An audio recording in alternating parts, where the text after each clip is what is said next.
To this meeting of the Council.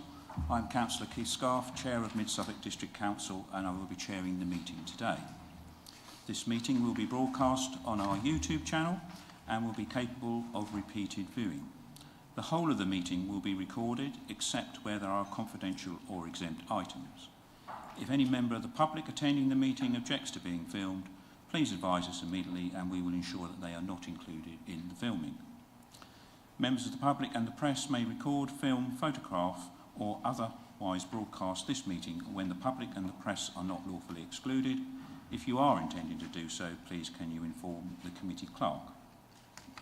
May I please request that mobile phones are on silent and or switched off, and that your laptops are switched to silent. Busily looking for mine while I'm speaking. If you hear the fire alarm, please leave the building immediately via fire exit and make your way to the assembly point at Ipswich Town Football Ground. Can I remind members that myself and some other members have difficulty hearing sometimes what is said, so can you please speak clearly into the microphone and not put papers or laptops in front of your microphone which may interfere with the reception. Then hopefully we can all hear your contributions and we get a better live stream too. Thank you. Item 1 is apologies for absence. Many thanks, Chair. We've received apologies from Councillor Terence Carter, Councillor Teresa Davis and Councillor Agnes Watson. Thank you. Item 2 is declarations of interest by councillors.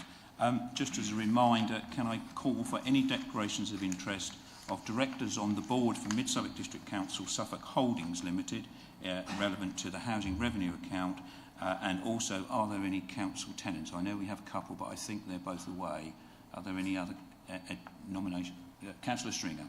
Yeah, sorry, Director of Gateway 14. We've got a motion on notice mentioning it. Thank you. Councillor Lay. Chair, same. Gateway 14. Any other declarations? Councillor Baker. In relation to motion 11A, I have family in the industry. Okay. No others? Oh, okay, so I will move on. Item 3 is to confirm the minutes of the meeting held on the 27th. Sorry, Councillor Winch. Thank you, duly noted. So item 3 is then to confirm the minutes of the meeting held on the 27th of November 2025. This is paper MC/25/32 and can be found at page 11 of the main papers of your meeting agenda.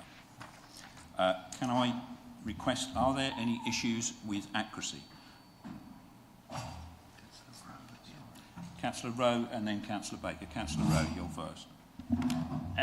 So on page 18, 84.7, my name has an S on it, Venetia Nerve, and on page 27.7, it has my wrong pronoun, which should be they. Okay, thank you, duly noted. We'll make sure they're amended. Councillor Baker. Thank you, Chair. 83.13 in the minutes, the point that was sort of being made at the time was to encourage the Joint Audit and Standards Committee to pick up errors and omissions prior to full council. So it was our responsibility to do that. Okay. Thank you. Are there any others for issues of accuracy? I see none then. So can I request a proposer for the minutes, please? Don't all rush. I think Councillor Rowe first, and I'll take Councillor Mellon as the seconder. Thank you. I'll call for a vote by show of hands, please, on this occasion. All those in favour? Thank you. That is carried. I now move to Chair's announcements, which can be found on page 21 of your papers, and it's paper MC/25/33. This is for noting. I do have some further additions, though, I would like to add. Sadly, on the 12th of January, I attended Councillor Brewster's funeral, a former Mid-Suffolk member for a considerable period of time. I was very pleased to be asked to give a eulogy on behalf of the family, which I duly did. Of course, it clashed with the special meeting of the County Council, so I know a number of members, like myself, had a real difficult decision to make about which to attend. And on the 19th of January, I attended Councillor Leslie May's funeral too, both Stowmarket members who had contributed considerably to the work of this council and to their town. On a lighter note, I am planning a chair's event. Early warning of this, it's likely to be the first Sunday in April. It will be a rather unusual event in that it will be a sponsored litter pick. This fits with my priority as a member of the Pickerel Project for over 20 years, which operates in Stowmarket beside the river, but the event will be widened to include other areas within Stowmarket. The idea will be, and you'll get some information about this soon, you'll get a sponsor sheet. If you wish to take part, you can say that you'd like to take part. You get sponsors, they can sponsor you per kilo, or they can sponsor you and set sum of money. And I will, from my chairman's allowance, we'll weigh all the items and then I'll give a sponsorship amount per kilogram. So hopefully that will raise some money for the chairman's charities. It's a little bit different thing to do, but then again, why not? So just advance warning of that, and you will get the details shortly. Thank you. That concludes my chairman's announcements. So we now move to item 5, which is the leader's announcements, and this is in the tabled papers. I invite Councillor Andy Mellon to present your update. Thank you, Chair. Been some minor amendments to the announcements based on today's events. As we go through, they will become clear. The government's consultation on local government reorganisation proposals for Suffolk closed on the 11th of January, and I wanted to take this opportunity to thank everyone who took the time to respond or who has engaged in that process over the last 12 months. And as councillors will know, we're expecting to hear the government's preferred choice for a new council structure for Suffolk in March. Now, this morning we had the government's decision on whether Suffolk County Council's elections will be held in May as planned, and the government has stated its intention to postpone them, although, as councillors may be aware, a legal process to challenge this decision has been launched. So, for now, our election teams who would administer those elections for the districts stand ready to deliver those May elections and will continue to plan for those until it is finally confirmed otherwise. Moving on to better recycling. As councillors know, weekly food waste collections and the ability to recycle more items from home are coming to Suffolk in June. Over the coming months, residents across the county will start receiving their new bins, alongside information about the new recycling services, including what goes in each bin. And the first thing to start landing on doormats from this month is a pre-information pack like this, detailing the upcoming changes and what residents can expect. And you may have already received them, and you may have, like me, started receiving questions from residents following delivery of these packs. We will also start to see a variety of advertisements appearing on buses, bus stops, billboards, petrol stations and so forth across Suffolk. So we aim to keep our residents fully informed as these changes come in. Details of some new grants available. I'm pleased to say that we have 2 new funding opportunities available to our communities. Details of both of these are available on the Council's community funding page. So last month we launched the new Gateway 14 Community Benefit Fund. Community organisations based within a 5-mile radius of Gateway 14 can apply for funding to help launch and grow local projects. Now, the scope of this fund is broad, and projects will be considered if they align with at least one of the fund's priority themes. So that's skills and education, sustainability, environment, innovation, or sport. Now, secondly, Mid-Suffolk's new Community Nature Recovery Grant has launched this week, and this offers community organisations up to 50k for projects that protect and expand wildlife corridors and habitats within the district. This includes things like tree planting, wildflower meadow creation, or other environmental initiatives.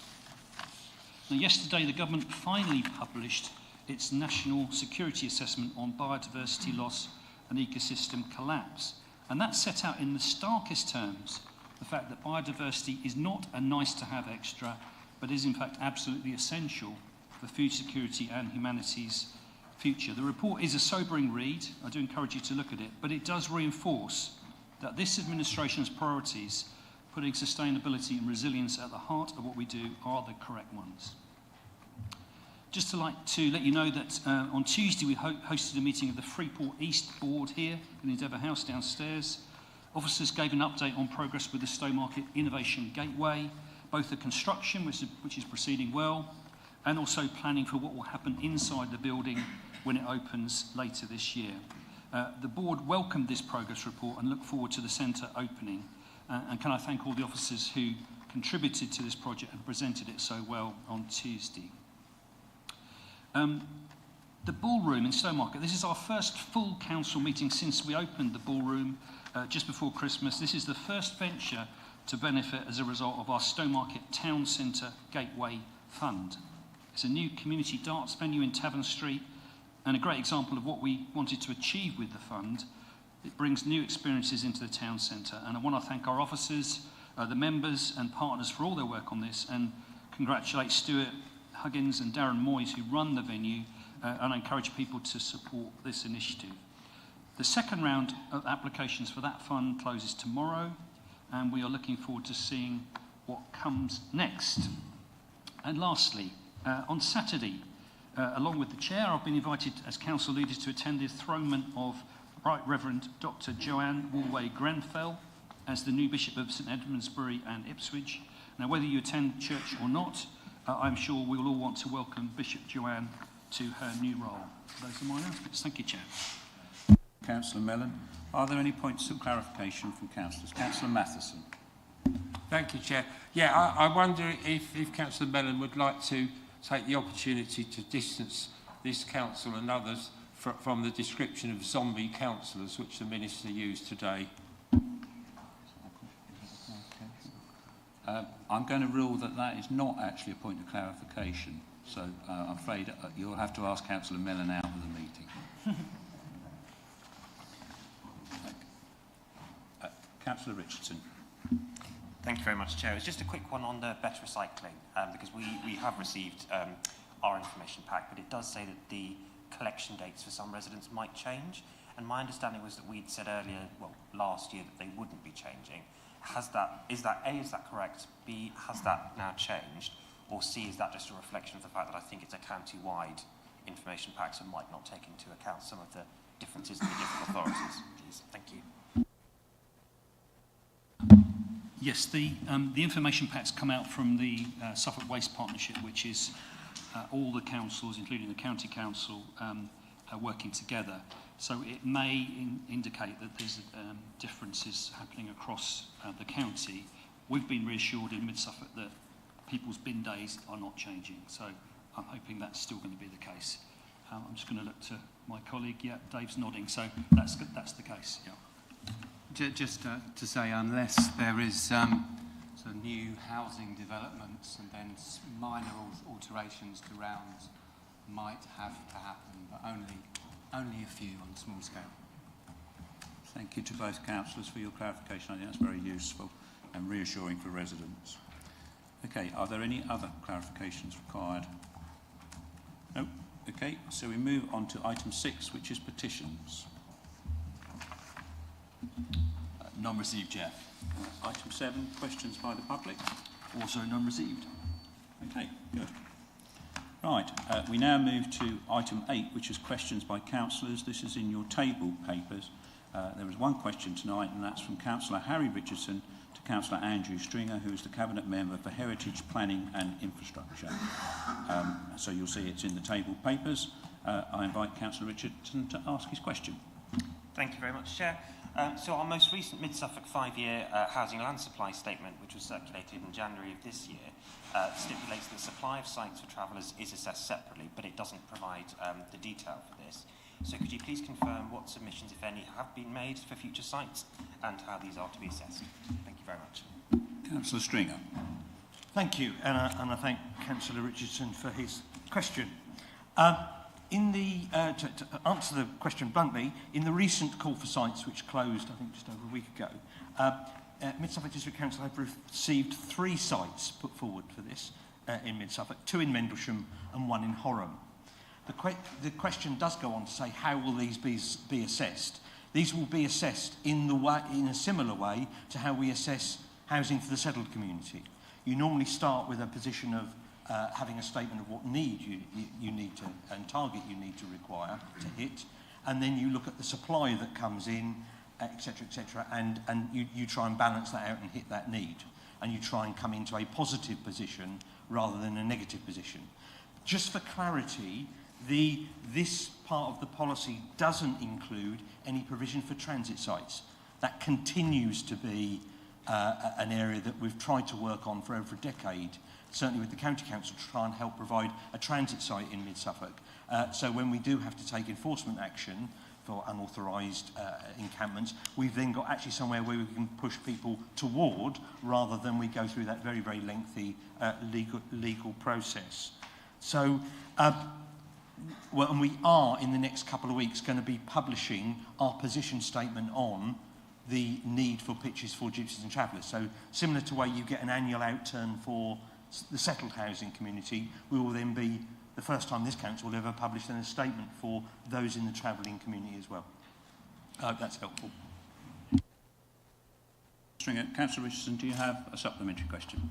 Yes, please. Thank you, Chair, and thank you, Councillor Stringer, for that answer. That was very helpful. Just a couple of questions of clarification, if I may. Firstly, about I think you said 3 sites were put forward. Does that include the previous call for sites? And if indeed it was able to include traveller sites, and are those 3 also being assessed for the transit sites that you referenced? Thank you. There were no sites that came forward in the previous call for sites, so there are no sites we could hand on. The second part of that question was, will these are not for transit provision? No, that would be a separate ask. But that's something we could negotiate, as it were, in the way people put forward land for housing. It then gets further negotiated by how many affordables, etc., etc. So it could be the start of a conversation, but of course we'd really like to work with Highways colleagues on this, because obviously there are old little bits of road that would be absolutely ideal for a transit site, because it would need to be located near a major road if we could. I hope that's helpful. Thank you. Okay, so we now move to item 9, which is the Housing Revenue HR Business Plan 26 to 27.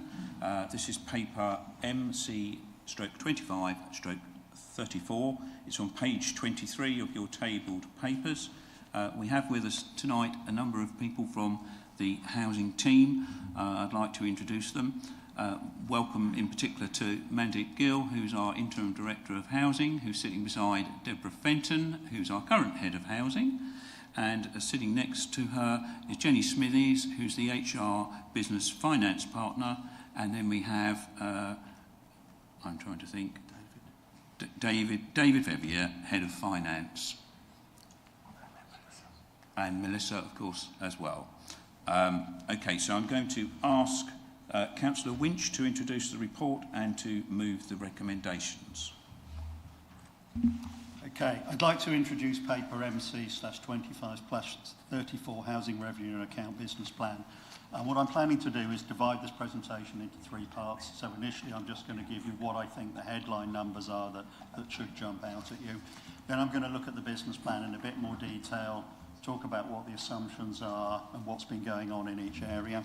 And then finally some concluding thoughts. So if I go back a year ago and look at the business plan I presented 12 months ago, that showed us remaining in a deficit position for the foreseeable future and showed us dropping below our minimum reserves in 28-29, i.e. it indicated a serious financial crisis looming very quickly. Last year's numbers suggested over the 5-year period from 25-26 we'd have a cumulative deficit of 6.5 million, and we're now anticipating a cumulative deficit over the same period of 3.8 million, i.e. an improvement of 2.6 million over 5 years. Now the current business plan before you shows us not dropping below our minimum reserve position until 2053-54. And it shows the HRA coming into surplus in 2030-31 and remaining in surplus for the following 7 years. So this represents a significant improvement on the previous business plan that you were presented with. However, the numbers still indicate very major problems with the financial structure of the HRA. Firstly, whilst we can get ourselves into a surplus position, the numbers suggest we will struggle to remain there. Secondly, the HRA debt, as we look at the papers, currently stands at 129 million, is due to grow to 162 million over the next 5-year period and continues to escalate thereafter. So what I'm going to do is I am going to sort of go through in a bit of detail, because this is one of this council's big problem areas, and I want to make sure everyone's got their minds around what's going on.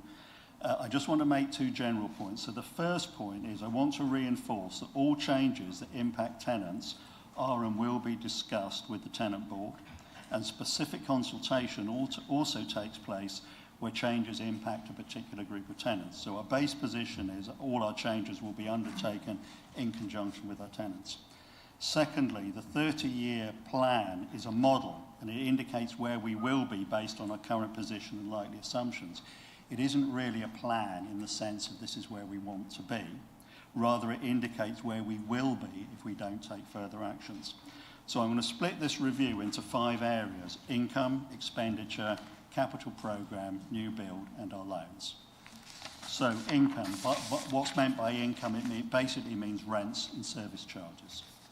So we are assuming that rents will rise by 4.8% next year. That's CPI plus 1%. And they'll rise by CPI plus 1% for the following 9 years and by CPI thereafter.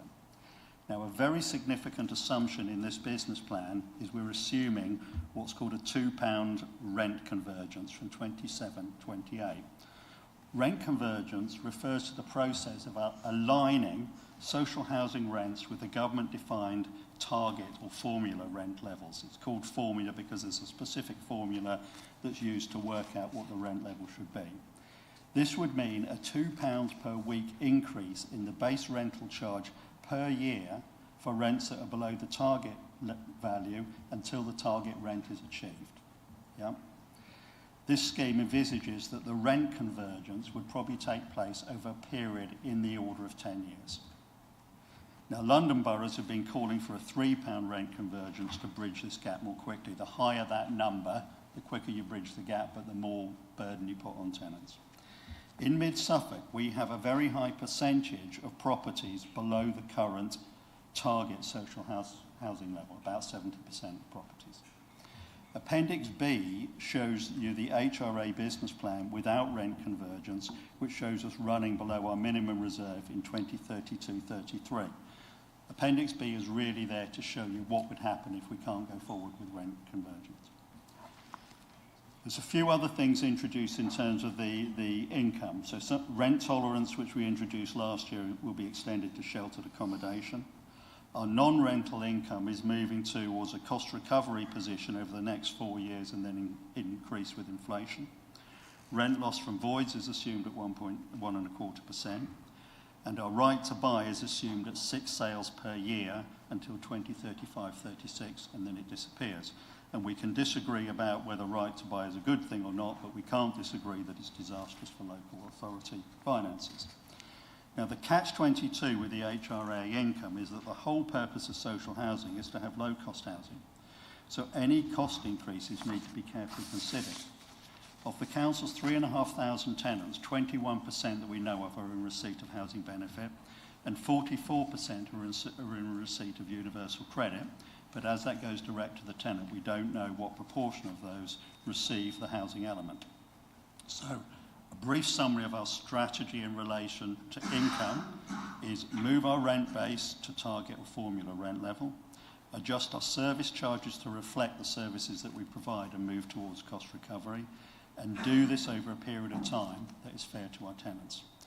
There aren't any other areas currently included in this business plan, but this will continue to be reviewed, including, for example, the needs review areas like our sheltered accommodation offering. So, moving on to expenditure. So, what does expenditure mean? It means the day-to-day cost of the service, repairs and maintenance, the tenancy services, and all the management overheads. So, in theory, we have a greater ability to control our costs than control our income.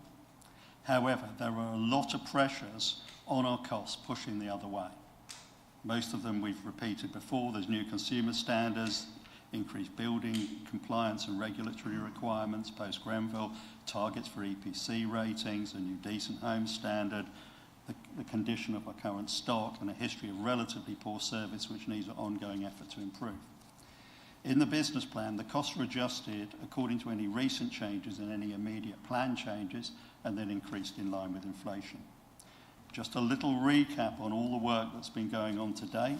We've really got on top of our compliance issues, gas and electric checks, that kind of thing. We came out of regulation last year. Considerable changes have been made to our direct labour organisation to improve our repair service. We've reviewed and changed core contractors where they've not been performing. We've outsourced our void service, and we're working through the reorganisation of the tenancy team. A huge amount of work has been and is going on to improve our performance. And last year, we continued to fund a high level of expenditure in our repair service in order to get to a state whereby our service is improved. Currently, expenditure represents about 80% of income. By 29-30, this will have come down to under 70% of income. And this obviously gives you more scope to increase the surplus. Moving on to our capital programme. So our capital programme is over 45 million over the next 3 years, i.e. an average of 15 million a year, and then it decreases to 9.7 million and increased roughly by inflation each year.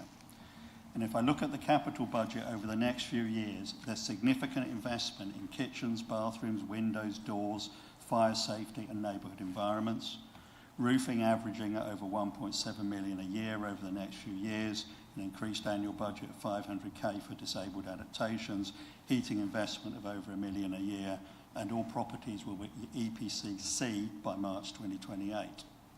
With our capital programme, it is difficult to see how we could cut back significantly without A, having a major impact on our tenants, and B, failing to meet the requirements of the housing regulator.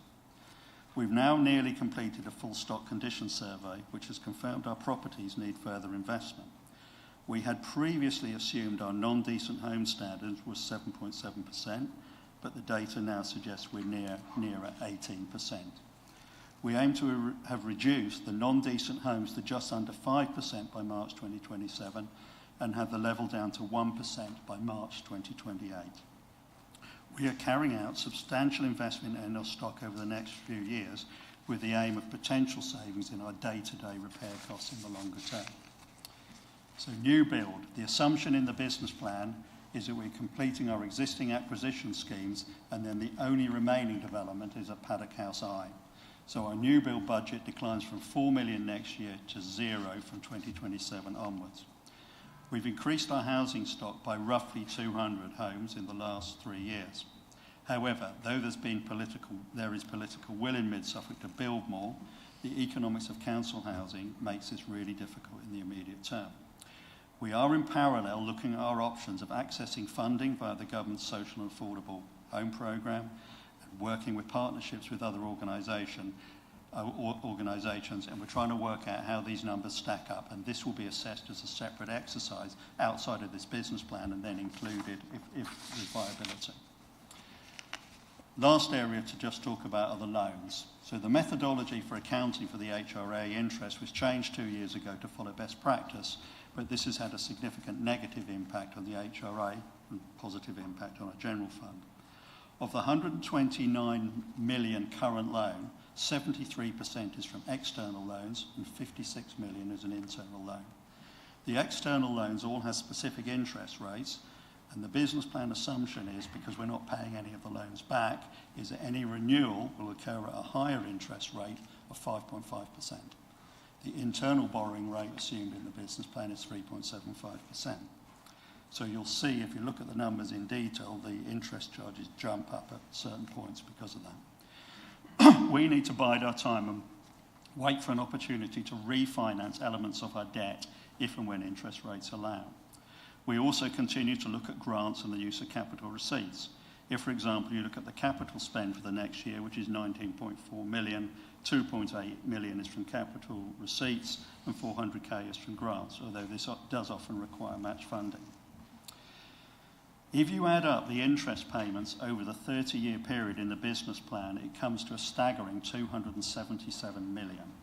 And that compares with a total spend on the capital programme of 345 million.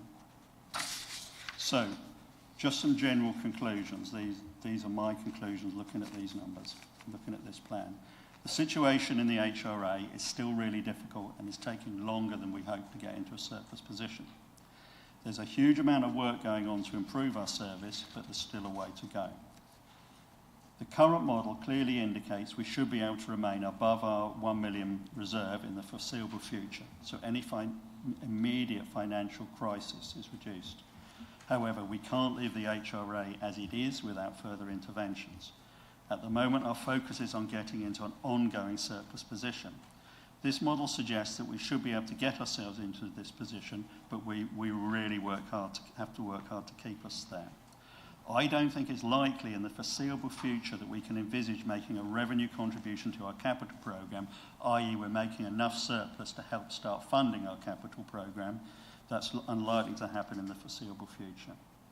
The model highlights that as our debt continues to escalate, it impacts our ability to maintain a surplus, and at the moment we're spending around 24% of our total income on interest charges. By 2040-41, this rises to over 30%.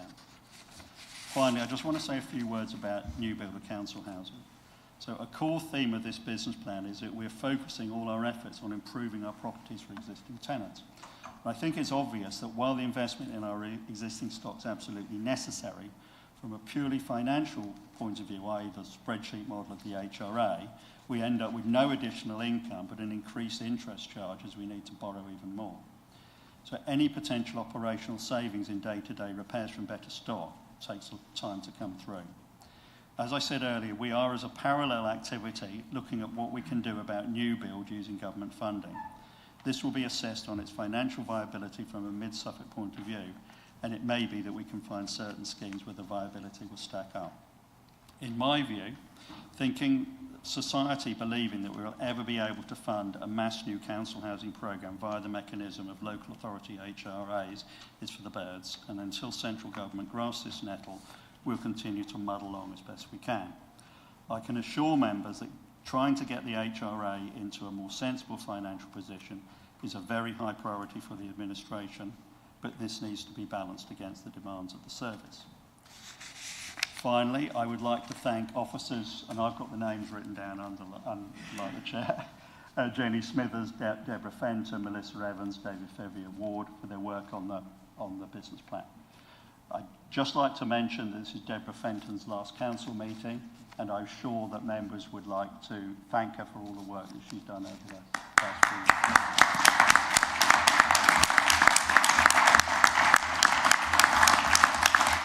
And I'd like to welcome Mandeep to the chamber.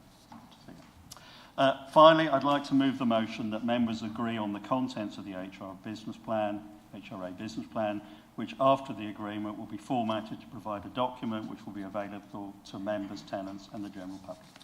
Thank you.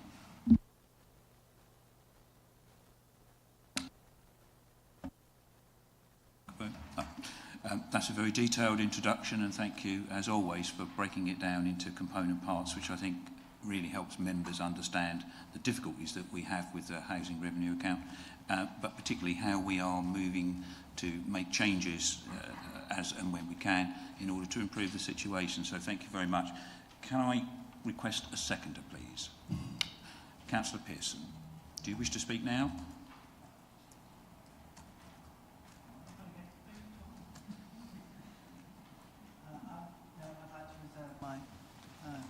Okay, thank you. So I will now invite questions. Just as a reminder, members can actually ask as many questions as they like. So who would like to ask a question? Councillor Linders first, and then Councillor Richardson. Thank you, Chair. I would just like to ask you, do you know when we will know about this rent convergence, which seems to me to be the looming, threatening cloud on the sky? Yeah, so it's a good question. We believe that will happen by the end of January. I think I need to be careful, and that's why we put the pensions in, just to cover ourselves. We believe the government is likely to go ahead with this because I think it's quite a central thing for the whole of the social housing environment, and a lot of big Labour councils have been lobbying the government like mad. I don't know if you want to add anything on that. I think we're thinking by the end of January. Thank you. Yeah. No, okay. Councillor Richardson. Thank you very much, Chair, and thank you, Councillor Winch, for that very detailed introduction. I just wanted to double check, because it makes reference in the business plan that the average EPC rating is C across our housing stock overall. Do we know exactly the number of properties that fall below that in the district? Thank you. Yeah, it's odd phraseology. I haven't actually got the numbers on me, but we do know the numbers, and as I quoted, we have a plan to get to the everything being EPC 3 at C a year before the official deadline. Councillor Owen. Thank you, Chair. Page 43, that's report page 14, under Mid-Suffolk data, there's reference to the 41 disabled residents we've supported in their homes and 94 homes adapted with grant support during 24-25. I'd be interested to have the figures for the number of disabled residents who Mid-Suffolk hasn't been able to adequately support because our housing stock isn't sufficiently adaptable to meet their needs. Do we have access to that data? Thank you. I haven't got that information. This whole area is something that we have been working on with officers over the last few months, and I believe that Councillor Warboys has got this in hand. I think he's looking at a lot of data around this whole area at the moment. I can't see where he is. Oh, there he is. Yeah. so it's something we can supply at a later date. Good. Any further questions? Councillor Rowe and then Councillor Whitehead. Do we share any information about the business plan stuff with health partners? Because I know at the health scrutiny meeting yesterday, the NSF Norfolk Suffolk Foundation Trust were identified that housing is a big part of what impacts people's health. So they were doing kind of joined up thinking, which was nice, quite nice to hear. But and I know that us providing housing for tenants, sometimes in the most vulnerable positions, kind of fits into the broader context. I'm not sure if I'm giving you an answer here, but this is an area of concern to everyone, and it's an area where activities are currently going on with the county council and with the district councils as what can we do to improve the joined up thinking between the different areas, because we provide housing. Who's paying for that? How are we going to manage that? So this is, in fact, there was a housing board earlier today where this subject was discussed. So there is activity occurring in this space, but I haven't got specific numbers for you. Thank you, Chair. On page 35 of the report, there's a table headed up Mid-Suffolk District Council Fortress HRA Business Plan. Within the table there, over 30 years, the loans increased by 152 million, of which a drawdown of revolver totals 164 million. Could you refresh my memory in terms of why it's termed a revolve? Because it doesn't seem to revolve, it just seems to be a one-way, ever-growing borrowing facility. Right, I'm not entirely sure why it's called revolver, so somebody can clarify that. But what's going on here, as you know, is that where there's we take the total capital programme, we take off grants, right to buy receipts, depreciation, and we end up with an amount that needs to go in the accounts. And we need to borrow that money, and at the moment we're borrowing that from the general fund, internal borrowing, and that's what is going in the column, which is called revolver borrowing. Because we are not generating enough income to ever pay that back, there is no revolving going round, it's all one way and it gets bigger and bigger. The numbers where it says loan further down in that column, the 15 millions, that if people look at that table, they are the external loans. So that's what's going on in that column. I think the idea, you can correct me, Jenny, the idea of revolver was that it would eventually get paid back, but we're proving it's a misnomer. Would officers like to add anything? Jenny, would you like to add anything or not? No? Okay, that's fine. Thank you. Further questions? Councillor Baker. Thank you, Chair. Something that hasn't popped up before, I don't think, in relation to income generation from properties, and there's a capital programme, solar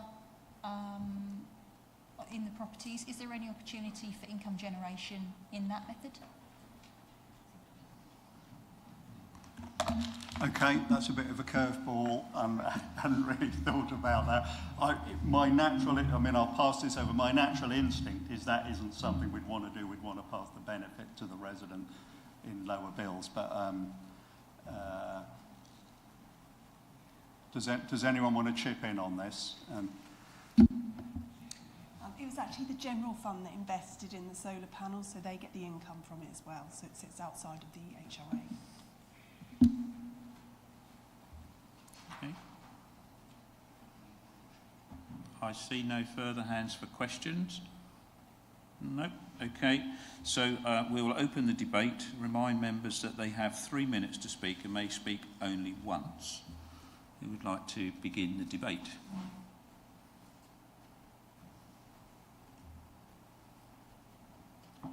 Oh, right. I see nobody wishing to begin the debate. So I'll move then to Councillor Pearson, who was the seconder of the motion, and I'll ask her to speak. Thank you, Chair. Yes, I seconded the motion. I don't think, to be honest, that there's a lot for me to add to what Councillor Winch has said. I believe we should be following the recommendation and agreeing on the contents as set out here.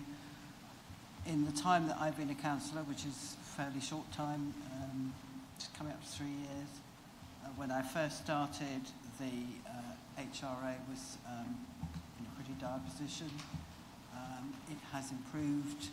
A lot of work has been done by the team, and I think we should support it. Thank you. Thank you. Councillor Winch, do you wish to add anything further? No. No, thanks. Okay, fine. So I'll now ask the Head of Democratic Services to conduct the electronic vote.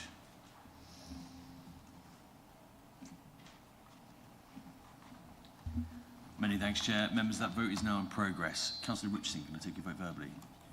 Four as well.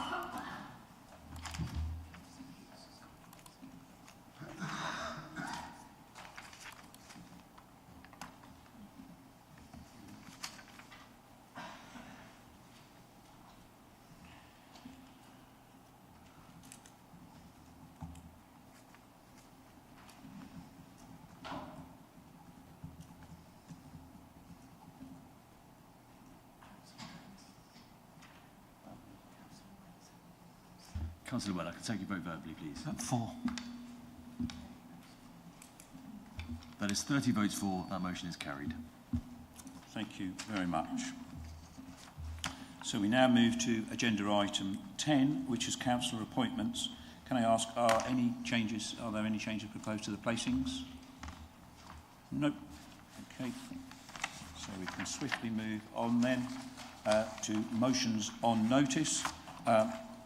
All the motions on notice are actually in the main papers. Motion received from Councillor Dan Pratt.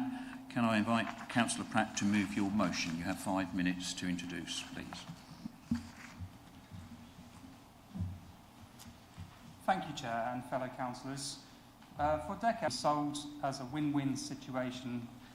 It's a nutrient-rich fertiliser provided cheaply or even free of charge that solves a waste problem for water companies. But we now know that this carries a toxic legacy. Under legislation that has not been updated since 1989, we are handling the polluting substances of the 21st century with the regulatory tools of the 1980s. In the intervening 37 years, our homes and industries have changed. Today, sewage sludge isn't just organic waste, it also contains PFAs, or PFAS, which have been labelled as forever chemicals. This is because they are very persistent. They accumulate in the soil, leach into the groundwater, and build up in our own bodies as well. Unfortunately, they do not break down and are linked to serious health issues such as cancers, immune system suppression, and child development problems, to name a few. Sewage sludge also contains a mix of other industrial chemicals, heavy metals, microplastics, and antibiotic-resistant bacteria. The water industry's own investigations found harmful chemicals, including one type of PFAS, in every single sample tested across 11 treatment works. Yet the monitoring of sewage sludge for pollutants of emergent concern is mostly driven by voluntary and industry-led initiatives.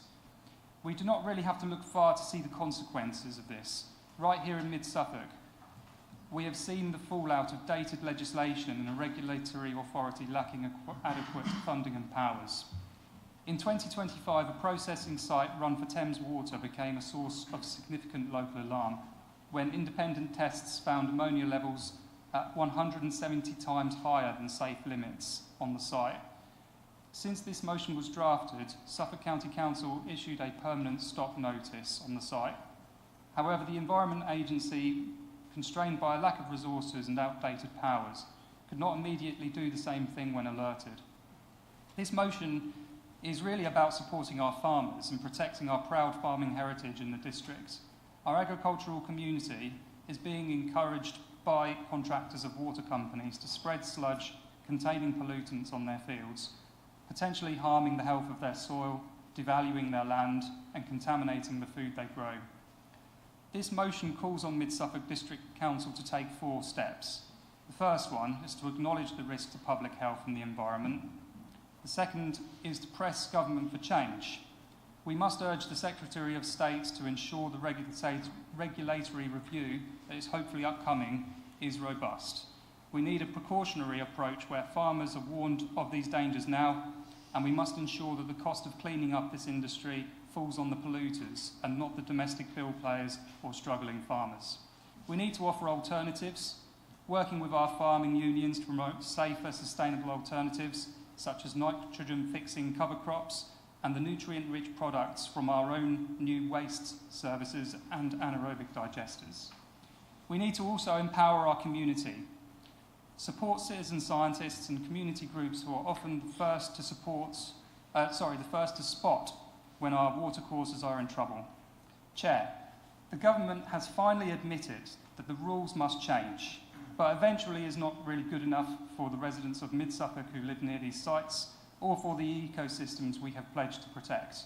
We have a duty to ensure that nature recovery in the district means more than just protecting habitats, but also caring about the soil in which we grow our food and the rivers, streams and waterways that they feed. Thank you.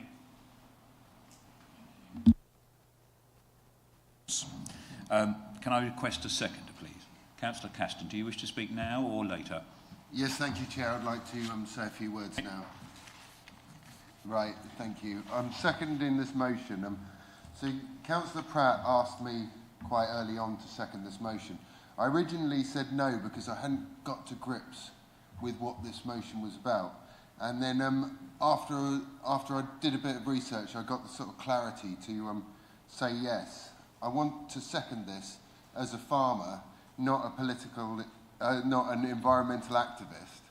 I don't want to talk about how many farmers think this is a good idea, how many farmers think this is a bad idea. I don't want to speculate over what the actual contents of this waste is. For me, it's about knowing what a product is that is sold or given away and labelled as treated. I don't want to see farmers exposed without protection. Farmers are often exploited by powerful buyers and supermarkets, chemical and fertiliser manufacturing companies, and the government now. I don't want the lack of modern regulation to mean that they're exploited by companies trying to get rid of things that are buried in something that looks like useful organic matter. We all know who takes the risk on that and who would have to sort out the problem if later down the line we find out that it is an issue for growing food. Farmers always take risks. Nearly all is risked until you produce a ton of wheat. and then much of the risk is over. Farmers have very strict rules. They're annually inspected. They have codes of practice, safe application rates, nutrient management plans, manure management plans, records are kept, quick incorporation rules. And I think British farmers produce the best quality produce of anyone in the whole world. This week I've sent wheat into a mill in Tilbury, and they can detect chemicals in that wheat, which is in parts per billion. Literally, if you put a drop in an Olympic-sized swimming pool of a chemical, they can detect it. They can see if any chemicals that shouldn't be in there are in there. They can even see if any chemicals have been used too late in the growing season. And, you know, so we should be reassured that there isn't anything nasty going into that, in that wheat, going into the food chain. But this is a world of science now. We're able to detect these things. We're able to look into them and decide whether they will affect things further down the line. Policy should always be reviewed. It's getting nearly to 40 years without a review on this policy. The world's changed ever such a lot. But I'll be supporting this, and I'll enjoy listening to the debate. Thank you. I'm going to open up the debate. Remind members that they've got 3 minutes and may speak only once. Who would like to begin the debate? I saw Councillor Lawrence first and then Councillor Linders. Thank you, Chair. I will be supporting this motion, but I have serious concerns of a significant omission. It's all well saying we've got 4 paragraphs here that's saying, don't do this, this is a danger, we recognise this. But there's nothing constructive. There's not a 5th paragraph saying, urging the government to do the research necessary to deal with the sludge mountain that we're going to end up with. Where does it go? Are we going to create lakes of sludge?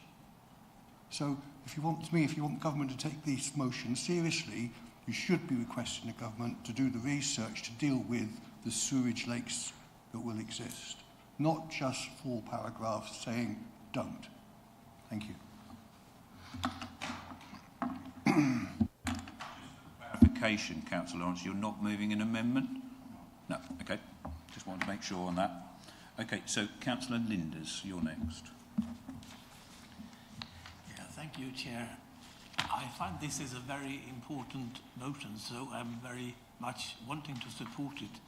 My only problem is with paragraph 2D, where it says that chemical manufacturers or chemical plants cannot be allowed to put their waste to water companies, which sounds like a good idea, and I'm sure it is.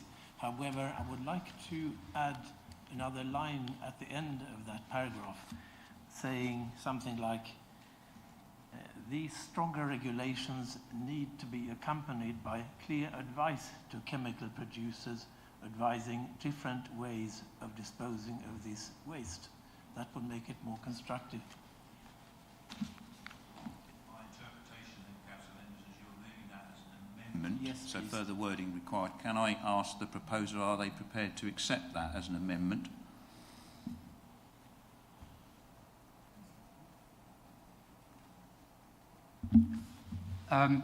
Yes, I think so, because I think that is a really good point, and thank you for your input, Councillor Linders. Thank you. Okay, thank you. So that then becomes part of the substantive motion then. Do we have any further speakers in the debate? Okay. Can I ask for a seconder, by the way? Does the seconder agree? Yeah. So Councillor Richardson, so I have to ask you as the seconder, do you agree? Councillor Caston was the seconder. Oh, sorry. Councillor Caston, have to ask you as the seconder of the motion. Do you agree to the... Thank you very much, Chair. The Councillor makes a very good point, and I'm happy to amend that. Okay. So now back to Councillor Richardson. I think you want to speak next. Oh, no, apologies, Chair. I thought you wanted a seconder for the amendment, so I was saying I was happy to support Councillor Linders' amendment. Oh, okay. All right. That's fine. Okay. Getting in a muddle here, aren't I? Never mind. Any other contributions? Councillor Matheson and then Councillor Weller and then Councillor Hanningham, sorry. Thank you, Chair. I should also be supporting this motion, certainly.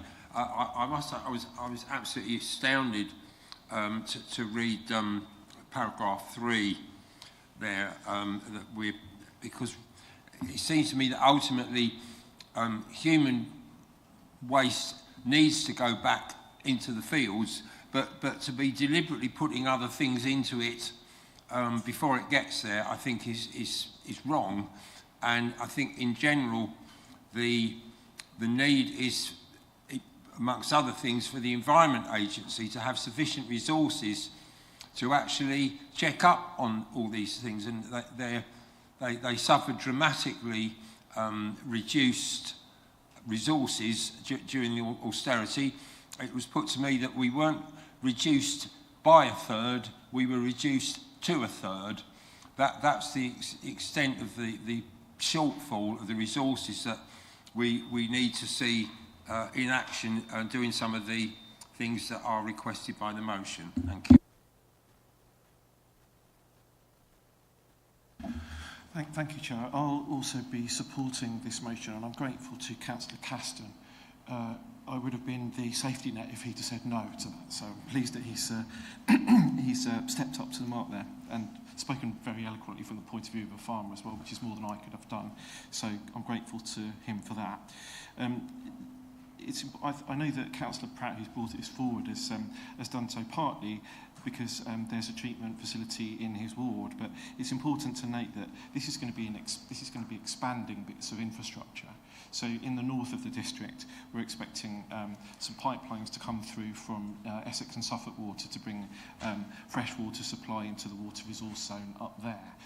It's absolutely recognised that it's needed, but that water is being treated in East Suffolk, being piped across, and that's going to generate a huge volume of extra sludge that Councillor Lawrence has referred to earlier. So I do think it's important that we put something, it's important that we make that amendment to hold the government to account for, one, I think, bringing their review of the legislation, which is very old, and it doesn't need, from my review of it, doesn't need a change to the statutory, to the Act of Parliament. It would be relatively easy to do from an amendment to the schedule to make it more contemporary, to place a burden on the producers of the waste to ensure that it's fit for purpose if it is going to be used on the land. But I also just wanted to make a point about that in addition to the potential pollution of the food source for us. Of course, most of the agricultural production in Mid Suffolk doesn't actually go into the food chain, but it's really important that we also therefore consider that part of the treated, or rather the sludge that goes into the watercourses, which then actually form part of the abstraction that feeds our potable water as well. Yeah, really important motion. I'll absolutely be voting in favour of it. Thank you. Councillor Haddingham. Thank you.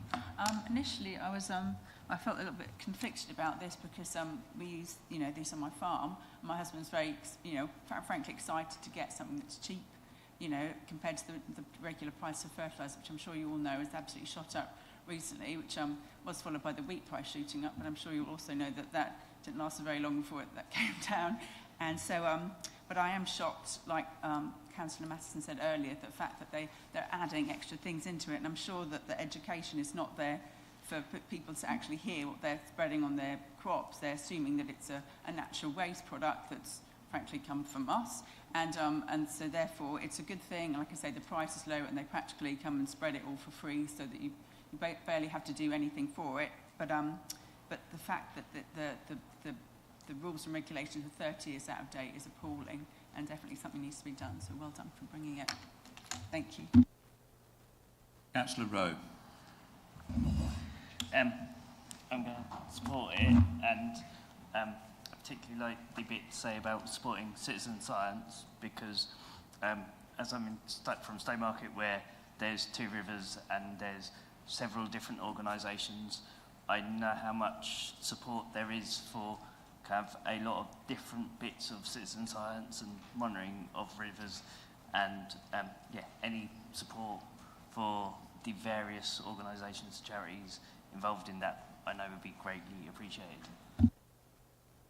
Mr. Richardson. Thank you very much, Chair. Unusually for me, I actually came into this debate for this motion actually being a little bit on the fence. Usually I have a very firm opinion about the motions we debate, but on this occasion, I found myself genuinely keeping an open mind listening to the debate. I think initially I did have some reservations, as Councillor Haddingham had, and also certainly will admit it's not my area of expertise from a sort of policy perspective. But I think having listened to the debate, and I think particularly I was pleased to see Councillor Linda's amendment, which I do think does strengthen the motion in some way. I'm, I think, leaning towards supporting the motion. I think there are some issues here about what we do with this residual matter, because it's something that needs to be done with it. But actually having listened to some of the very powerful contributions made, particularly actually interesting to hear farmers' perspectives as well on this, which I think is key. So on that basis, I'm minded to support the motion. Thank you, Chair. Thank you. Do I have any other speakers? Oh, okay, so I'd like to invite Councillor Pratt as the mover of the motion to sum up and close the debate. You have 3 minutes, Councillor Pratt. Thank you again, Chair. Chair, I would first like to thank Councillor Caston for expressing his support and seconding the motion. Thank you very much. Your views and experiences as a farmer are an extremely valuable contribution to the debate. And all councillors as well for their valuable contributions. I'm really thrilled to hear the cross-chamber support to this motion. I really feel that environmental issues like this, particularly those that concern the health of our soils and water and ultimately human health, you know, those that cut deep across the minds of our residents, regardless of their political colours and beliefs. This motion is really all about bringing to light real-life concerns of our residents. It's a national problem that can only really be resolved by government legislation updates, but it's one that local events have really put a spotlight on. Yes, there are certainly, Councillor Lawrence, you make a really good point. You know, what do we do with the sludge if we're not spreading it on fields? This is a real pertinent issue, and I'm sure the government can look across to countries like Switzerland and the Netherlands to try and find some answers or solutions to that. I would also like to thank Councillor Linders for his very valued amendment. Thank you very much. I would just like to end this with a really short anecdote from one of our Labour colleagues who also proposed this motion 2 nights ago. A local farmer was approached by the company that was processing sewage sludge, or a company that was doing so last weekend, a farmer in Labour. The farmer requested an analysis of the contaminants of the sludge and subsequently told the company that he would not spread the product on his fields. He expressed concern that it could ultimately damage the soil health of his fields so badly that he was even worried to the extent that he may not be able to grow food on it in the future. All this could change, and we call on the government to take the opportunity to make that happen by updating this legislation. Thank you very much. Please support the motion. Thank you. So I will now ask the Head of Democratic Services to conduct the electronic vote.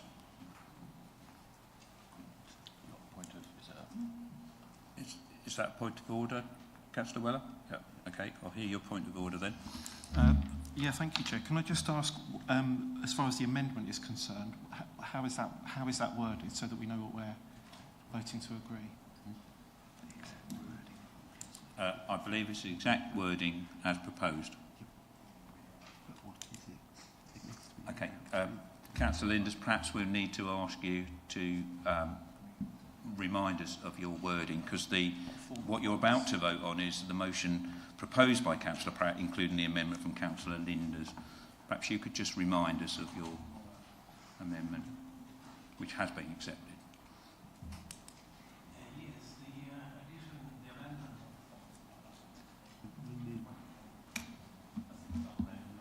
The addition and the amendments would be: these stronger regulations need to be accompanied by clear advice to the chemical producers advising of different ways of disposing this waste. Okay. Is that okay, Councillor Weller? Thank you, Chair. Jolly good. Right, so hopefully we're all clear now on what we're voting on. So we conduct the electronic vote. Thank you, Chair. Members, the vote is in progress.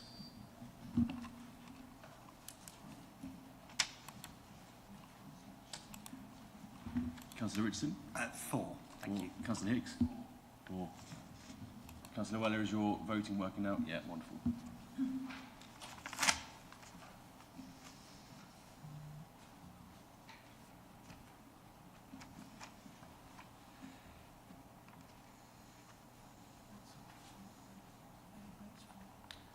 That is 30 votes for. That motion is carried.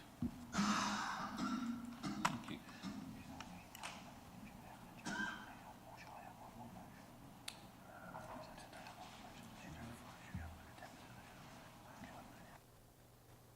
Consulted with Peter, I think perhaps now is a suitable time to have a 5-minute comfort break, and I will keep you to that 5 minutes. I'm not sure how long the further 2 motions are going to take, so I didn't want to risk it, because if we get to an hour and a half, I know we'll have some complaints. So 5 minutes, please. So back literally at just before 2 minutes to 1:45.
absence, they'll just have to catch up. You've all had your 5 minutes. I'm pretty strict on that because I think we need to get through things. So 11B is the motion on notice received from Councillor John Whitehead. Councillor Whitehead, could I request that you move your motion? You have 5 minutes. Thank you, Chair. We're not all present, are we, at the moment? Sure. Well, I did say I would start the meeting, so... Well, thank you, Chair. Yes, good evening, members. I've tried to provide within the motion's background wording a comprehensive story regarding the Council's development of Gateway 14, as I know members cannot ask questions here, and many only joined in 2023. About 10 years ago, I was first introduced to the potential Gateway 14 project, and I clearly recall my initial scepticism due to the large sums required and the significant risks involved. However, the business case made sense, the risk could be mitigated, and the project, if successfully delivered, would bring great economic benefit and employment to the Stowmarket area. So I soon went from sceptic to cheerleader. I was there at the very first Gateway 14 board meeting as we pulled together this ambitious venture. And as the then Cabinet Member for Finance, I was glad to be in the position where I could oversee what was happening, as the first few years involved very significant site development costs and no revenue coming in. Those were nervous yet exciting times for a cautious accountant. The signing of the lease with the range was a major milestone. At a stroke, that dealt with the sale of about half the site, and alongside the associated building contract, it significantly de-risked the whole project, with substantial profits finally in sight. The first Gateway 14 dividend of £20 million was enormous in the context of a district council whose annual council tax precept was less than £8 million. And that dividend, when received, was transferred to our council reserves. Beyond the first 20 million, there's clearly much more profit and dividend still to come from both Gateway 14's current profit reserves and plus also when the remainder of the site is developed. I think that's great news for both council and Mid-Suffolk residents. About this time last year, when local government reform landed, one of my first thoughts was, what would happen to all this future benefit after the abolition of our district council, who are the 100% current owners of Gateway 14? During 2025, I had a number of informal discussions with some officers and members centred around the ideas I've set out in Resolution 2 of today's motion. Members, I was happy for any contribution on my part to slip entirely under the radar. I simply just wanted an outcome that would be the best one for our Mid-Suffolk residents. But I've grown frustrated when my ideas seem to get no traction, and hence, rather belatedly, I've decided to bring this motion to full council today. In doing that, I then had a moment of revelation. For months, I'd laboured under what I can clearly see now was actually a stupid misconception. That I, just one of 34 councillors, could come up with an idea and then simply expect officers to run with it.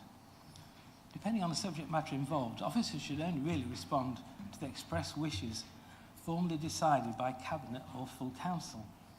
So now, with this motion before us this evening, all of us here in full council can collectively decide whether we support the resolutions set out in the motion or not.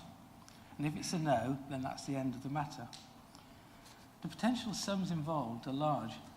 £50 million, I think, is a conservative estimate. And that sum can accrue either just to the benefit of Mid-Suffolk residents, if a way can be found to achieve that, or after going to unitary, that sum may instead be spread across either one or three large unitary councils, with Mid-Suffolk residents perhaps only benefiting by, say, 6 to 7 million. That's clearly a much smaller sum than the 50 million.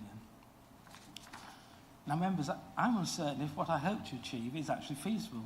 The motion sets out an aspiration and then simply asks officers to undertake extensive investigations to see how that aspiration could be put into reality. That's a process that will be overseen by members, with progress being reported back here. It will be a major undertaking, but I believe due to the sums involved for Mid-Suffolk residents, it's something that needs doing. I think our Mid-Suffolk residents deserve that, And I hope that will be the will of full council here today. So I urge all of you to vote in favour of this motion. Thank you. I now request a seconder. Councillor Caston, do you wish to speak now or later? Yes, please, Chair. I'm pleased to second this motion. Gateway 14 will eventually sell its last plot and tens of millions of pounds will have been generated. In its creation, the project was expected that the money would do great things in the area. Mid-Suffolk residents shouldered the risk, the borrowing, considered the planning application and put up with the disruption. It has been a great success, and this motion is to consider options that may make sure the reward always benefits the community that created it. The motion does not ask for a decision, it says, let's investigate it thoroughly. This is not a new concept.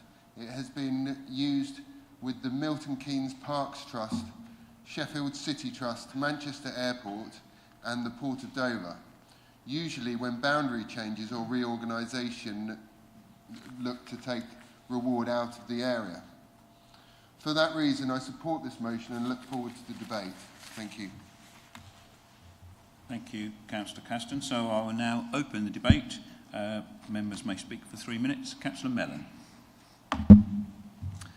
Thank you, Chair. I'd like to begin by thanking Councillor Whitehead for bringing this important motion. We've discussed this individually, this idea last year. I know he's discussed it with other members and with officers.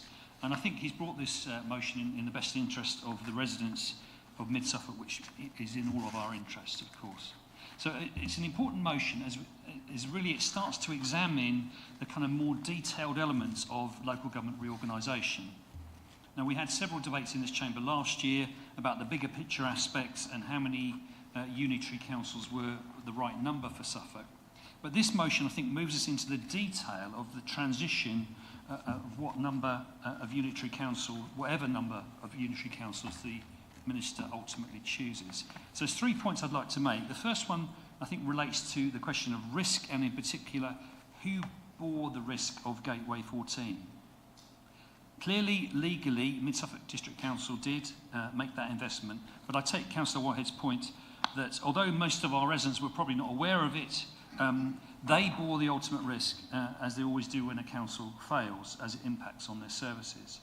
However, in most circumstances, council tax is capped each year, so personally, for our residents, any failure of Gateway 14 was not going to impact them financially, at least.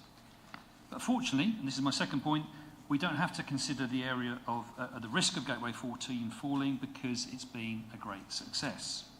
And I'm happy to credit him and members of the previous administration for their initiative in going ahead with that investment. And everyone who's been involved in that project, past and present. But its success means that all the risk of borrowing that Mid-Suffolk took out has been paid back in full, and the council and so forth, his residents, have been in receipt of dividends of around 20 million already, and I know there's more to come. But what that means is the residents of Mid-Suffolk have already had a handsome return on the risk that they took. So that leads me to my last point, which is really that the most difficult thing is that local government reorganisation will only be successful if all 6 councils go into that process with clean hands. We can't be like the disgruntled spouse hiding our assets ahead of an acrimonious divorce. Now, that may feel disloyal to Mid-Suffolk, but ultimately it is not. You know, Mid-Suffolk didn't exist prior to 1974. It won't exist fairly soon, and I'm sure there'll be other iterations of local government in the future. So much as it might be tempting to seek to ring-fence future funding in some way for particular groups of residents in a particular area, I actually think this is probably the wrong approach. And in fact, if you look at it the other way around, no one's advocating ring-fencing liabilities of Mid-Suffolk. And whatever the outcome of LGR, and I hope we all want the future council or councils to succeed. The only way we can achieve this is if all of 6 the 6 current councils act selflessly now and not tying one hand behind the back of the new councils. Now, there was a brilliant speech yesterday at the Davos World Economic Forum. In case you were wondering... You're not going to quote Trump, are you? In case you were wondering, it was not made by Donald Trump, but by Mark Carney. It's worth listening to. Now, he very carefully pointed out the danger of countries retreating into fortresses to protect our own positions, and the huge benefits of opening up cooperation and working together for mutual benefit. Now, that's on a global scale, but I think actually the same principles apply here. Now, I welcome the debate, I welcome the opportunity for us to discuss it, but I don't think I can support this motion because of those reasons. Thank you, Chair. I now call on Councillor Patchett. Thank you, Chair. I always hate following Councillor Mellon because he always pre-plans things and puts things so well. So it's always a big act to follow. But like him, I've got a quotation, and it's from another John. This one's from 1546. Whiles ye both have your cake and eat your cake? Because that's kind of what this is, unfortunately. I mean, initially supportive because it sits in my ward. So my residents see the benefit, but they also have the disbenefits from obviously having it sort of on their doorstep as well. I guess the problem as I see it is it's essentially Mid-Suffolk cherry-picking the best items and sort of forgetting, as Councillor Mellon put, all the liabilities, because Mid-Suffolk, by the very nature of being in the middle, if the councils do indeed get carved up into 2 or 3, Mid-Suffolk will be the one that probably gets the most carved up. So essentially us ring-fencing things is putting quite a disadvantage to the new residents. And again, I guess another point about Gateway 14 is that it sits in Freeport East. So yes, it is Gateway 14 and it is ours, but it's part of the wider Freeport East. And I'm not actually sure what they would say about it, because I think they are taking some of the sort of money generated at the moment doesn't actually all come to us, does it? It does actually go off in other directions. So if we start ring-fencing things, I think Freeport East as an organisation might be quite happy. And the Freeport scheme itself does ring-fencing that asset, does it actually go against the original Freeport scheme as well? So we might not actually be allowed to do it, is one thing. And as sort of Councillor Mellon put from a sort of a moral standpoint, like, should we do it actually? Like, are we disadvantaging those councils from the future? So, you know, we have had that huge dividend, the 20 million, and we've got the subsequent ones coming. You know, the debt has been repaid, the benefits have been seen. You know, the first organisation, the Ballroom, has sort of seen the benefits from the Gateway Fund. So the benefits are there. Is it fair that we carve up and cherry pick the good assets without taking the negative assets, like the HRA, for example? So initially supportive and would like to do something that does retain some kind of funding from that project to the residents of Mid-Suffolk, and especially Stowmarket. But can we actually do it from a legal standpoint, is my question, with it being part of Freeport East? Thank you. I have 3 speakers, currently Councillor Hicks, Councillor Stringer and then Councillor Winch. Councillor Baker after that. And then Councillor Elkin. So can I call on Councillor Hicks? Thanks very much. I wasn't here when there were declarations of interest, so I don't know if I need to declare an interest on a motion, but if I do, obviously I'd like to, being a proposer of the one unitary. So I think this is a nice idea, and I can see why it's come forward. But I actually think it's probably illegal.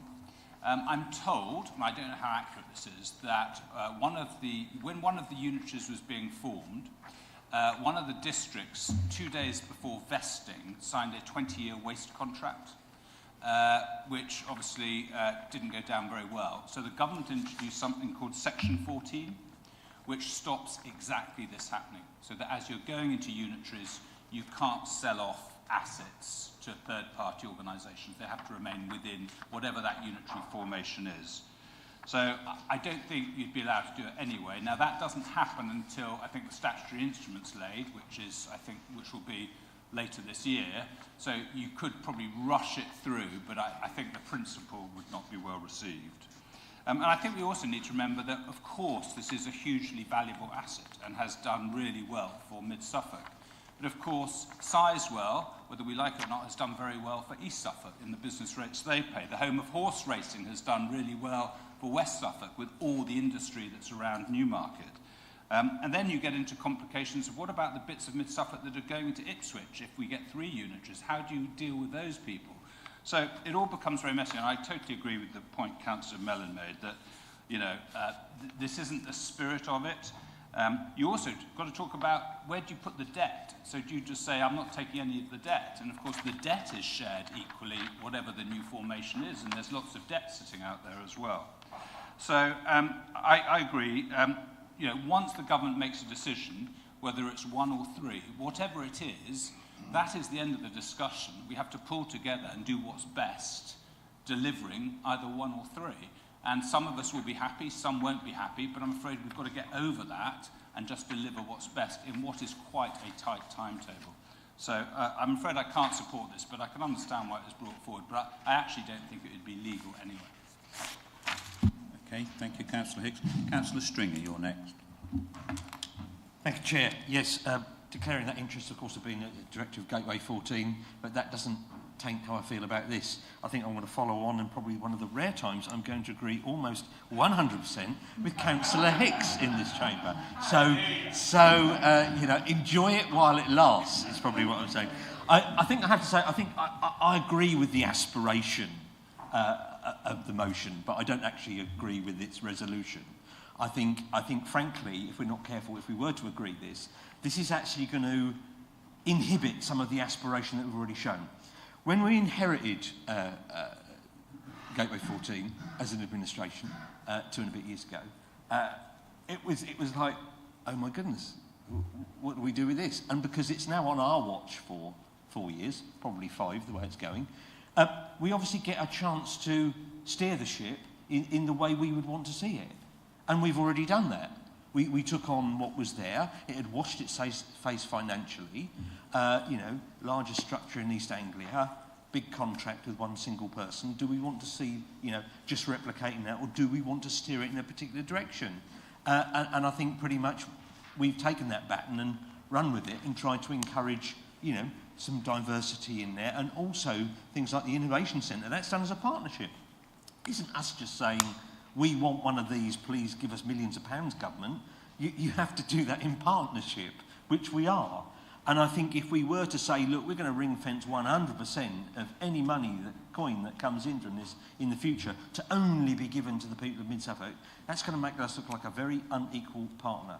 And if you were to do that, that's a very short-sighted thing to do, because they might just ring fence some of the debts we've got, some of the liabilities we might have, some of the shortfall in the investments and things like SIFCO, some of the things like the huge debt that's in our housing revenue account. Are you going to ring fence that to the people of Mid-Suffolk? I think what we need to do is free up our officers and our members' time to come up with all the brilliant ideas that we're putting in there at the moment. The Innovation Centre, when it opens, to stand on that roof that's full of living things, and a solar roof that was one of the ideas of one of our councillors that's sadly no longer with us. That was one of Councillor Eburn's ideas. And the murals that are going to be going into the Innovation Centre, depicting the history of Stowmarket, past and present, I think absolutely brilliant idea, absolutely wonderful. And even the naming of the rooms that we're going to be doing, I think will be absolutely brilliant. And that's what we should be spending our effort on. We don't want a huge legal review into what we can do about ring fence and hoarding our money. What we should be doing is getting behind things like that Gateway Fund and making sure that can continue to deliver. My only sad thing is about the ballroom that got the darts venue that got the grant. I wish they'd have asked for £180,000 from that grant. That would have been absolutely perfect. So when it was announced, we could have all shouted £180,000. But anyway, I think that's where we should be putting our effort. I say proud of where we've got to, and thank you to the previous administration, but I hope you'll be proud of what we've done with it. And we shouldn't be shocked. We'll be handing this on to a new unitary authority or authorities for them to steer that ship as well and put their stamp on it. So I don't think we should bind those future hands. Thank you, Chair. Thank you. Councillor Winch. Yeah, I'll be brief because I think everything I was going to say has already been said. But Councillor Whitehead has raised this several times before, and I think he's fully right to try and flush this out one way or t'other. I actually agree with virtually everything he said and everything that Councillor Caston said. So he's not in agreement about what's happened in the past. I just think, A, it would cause a lot of conflict with other councils, that they will start trying to ring fence things. I'm sure whether it's illegal or not is definitely going to be open to legal challenge. I'm worried about what we do about liabilities. I've just gone through £129 million debt. What we're saying is fine for some council to have that, but we want to ring fence the Gateway 14 fund. I guess where I've come to on this, because there's a bit of my brain that thinks, sorry, I'd like to do this. I've got to be honest, but I just think it's the wrong thing to do. As an administration, and I'm going to say this to everyone on this side, we need to focus on delivering our programme while we're still here. That's the mandate that we've got. I don't believe we should be trying to cut across future councils and tie their hands. And we've got lots of specific examples. Like at the moment, we have a big issue with Suffolk having to pay a lot of tax. We need to restructure the companies. We haven't done that because we're waiting for the decision on local government reorganisation. We also don't want to suddenly find that this completely cuts across our options there. So I do think it is an interesting idea, but I just think we need to be thinking longer term, and where I am on this is I really don't like the idea of one Suffolk, but if it's one Suffolk, I'll throw my weight behind it and make it work. That's what we've got to do.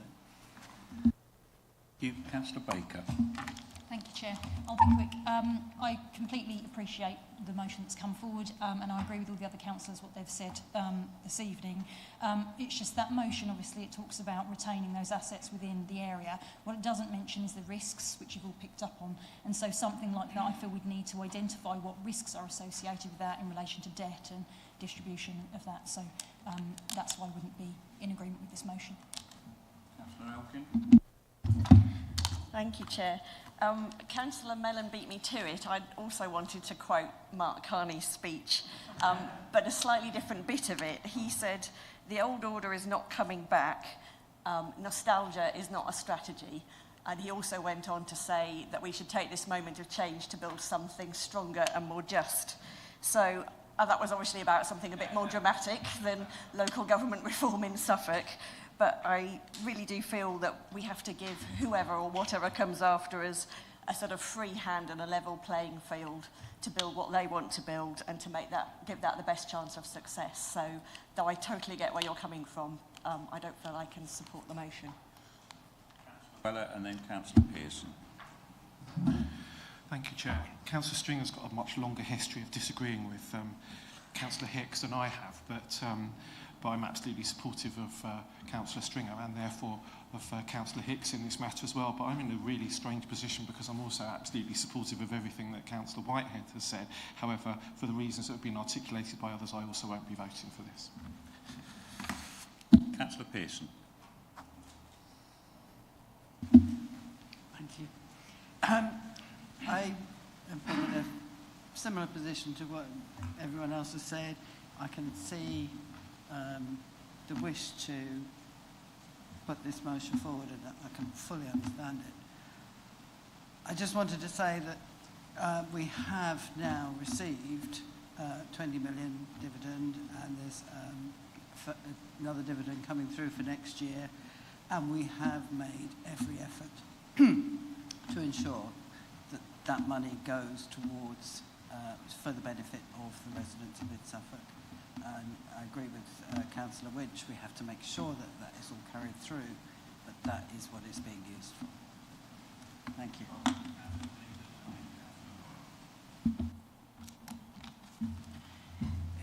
Yes, I feel clearly supportive of the ideas in this motion. Also, it's important to remember that this is not about deciding whether to have like a charity or whatever. It's about deciding whether to explore the possibilities of doing various things in this way. Explore or not explore, that is what it is all about. That would comprise a working group, and it would comprise our educated officers as well, and then they would be able to come up with 1 or 2 proposals which we could then debate in this chamber and turn down or approve of as we see fit at that time. Thank you very much. Lawrence. Thank you, Chair. I must confess that when I saw the motion in preparation for the meeting this evening, that I was strongly in favour of it, but I greatly appreciate the power of debate in this chamber. And so I will not be supporting the motion. And one thing I'd like to point out is whether it's 1 or 3 unitaries after the government decision, the area of Mid Suffolk will still get some benefit. Okay, it's on a wider distribution basis, but it won't all be lost to the area of Mid Suffolk. So, as I say, I will not be supporting this motion. Do we have any other councillors wish to make a contribution? Councillor Warboys.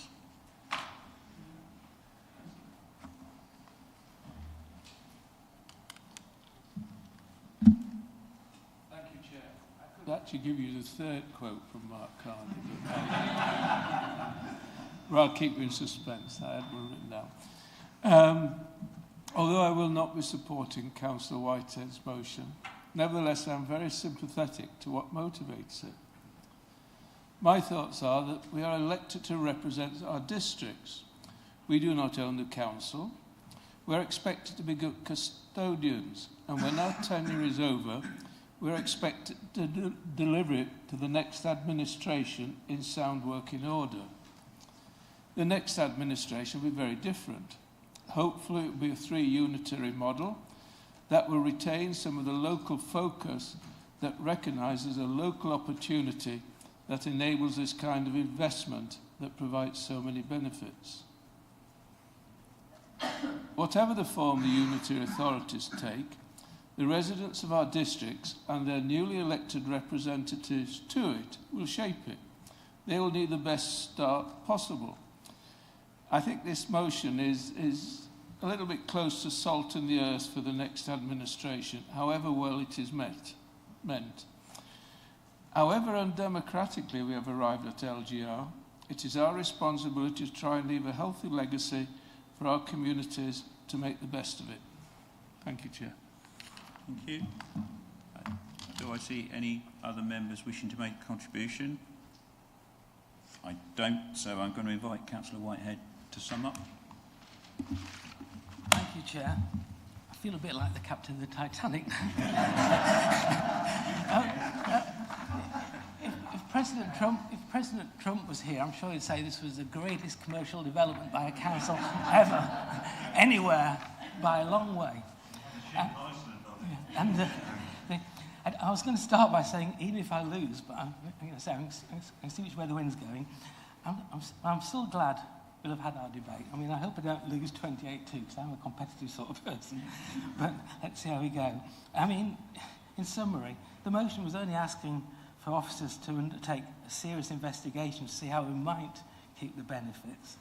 You know, is it illegal? Well, we give it to a charity, not sell it off. I mean, Freeport East, you know, and the ownership there, Felixstowe Docks, I believe, is owned by the Chinese, you know, and Sizewell is not, as far as I understand it, owned and brought into the equation by East Suffolk. So I think there's maybe a couple of spurious arguments there. But, I mean, Gateway 14 is a jewel in Mid Suffolk's crown. It's a large jewel, but far from the only asset, investment, and extensive reserves we will bring into the table. So I don't think we're talking about the scorched earth here. I just feel we are just taking the decoration off the icing off the cake, if you like. But anyway, just to sum up, you know, if we're happy, all as members, that this £50 million is spread across all of Suffolk and spent from Haverhill to Lowestoft, then obviously I suppose it makes sense to not to support the motion. If you do still agree, anybody, anywhere, that the benefits should be kept for Mid Suffolk, then I'd urge you to vote in favour. Thank you. So I'll now ask the Head of Democratic Services to conduct the electronic vote. Many thanks, Chair. Members, that vote is now in progress. Councillor Richardson? Against. Councillor Hicks? Against.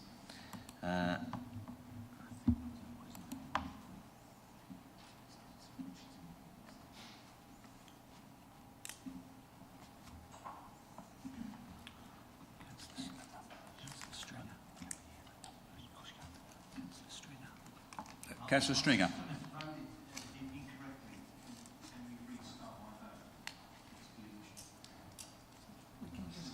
We'll just...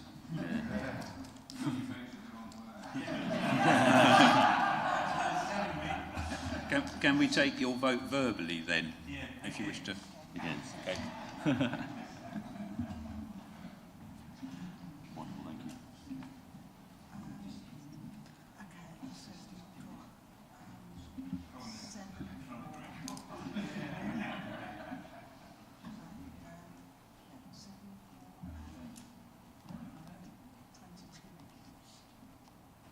So we're done one then.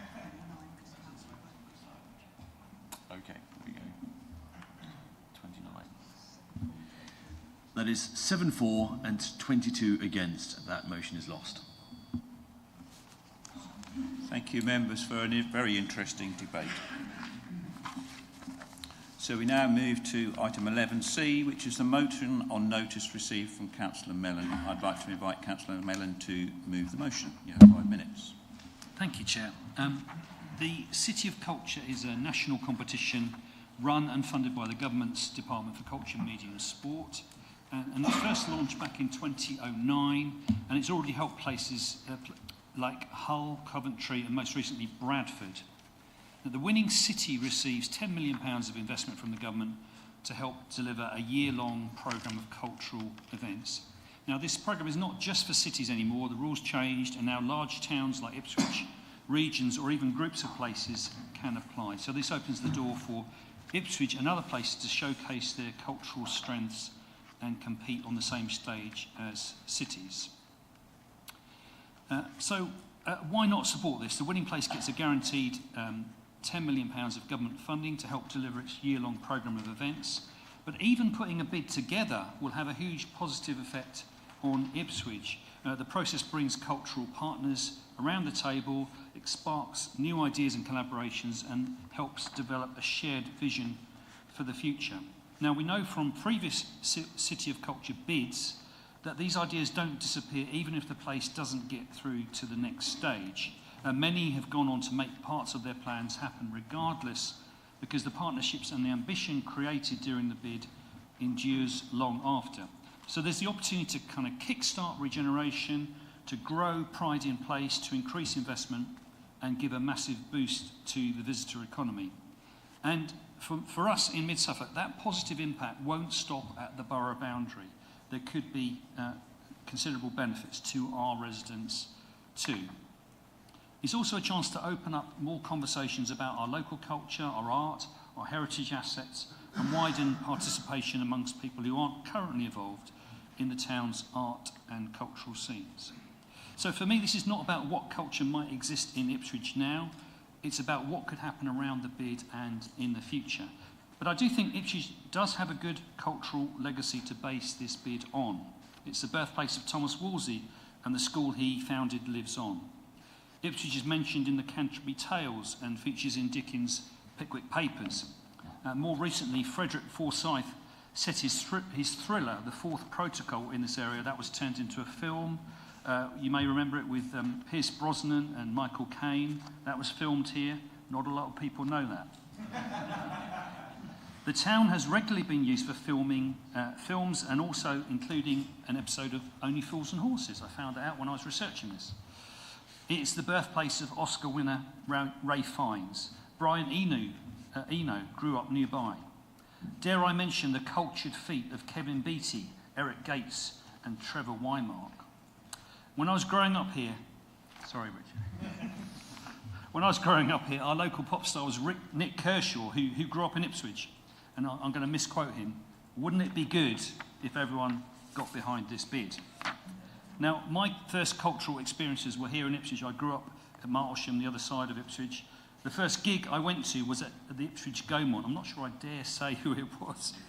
It was a wonderful performer called Cliff Richard.